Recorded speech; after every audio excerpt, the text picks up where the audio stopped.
Суперстар кезет жобасы өткелі 13 жыл болды. Сол уақыт ішінде бір сәтке болса да өкініш болды ма өнер жолын таңдағаныңызға? Ешқандай өкініш болмады, керісінше қуаныштымын. Біріншісінде өте алмай қалдым, бірақ әрине екіншісіне талаптанып барғаннан кейін, жеңгеннен кейін ешқандай өкініш жоқ. Бүгінде Әлішер екеуіңіз трио болып қатысыпсыздар. Трионы кім құрды? Әнді таңдау жағынан адамдар болды. Сол кісілер өздері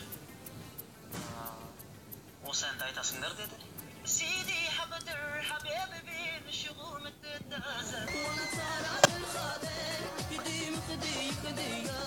Бір-бірлеріңізге дауыс бердіңіздер ме?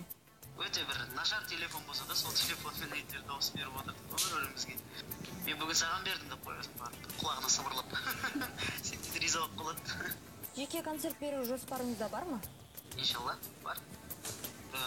Жоспарда өте көп нәрсе бар. Мен жоспар жазып жатырмын. Қазақстан бойынша тур жасаймын деген ойым бар. Сөйтіп бір шоу жасағым келеді.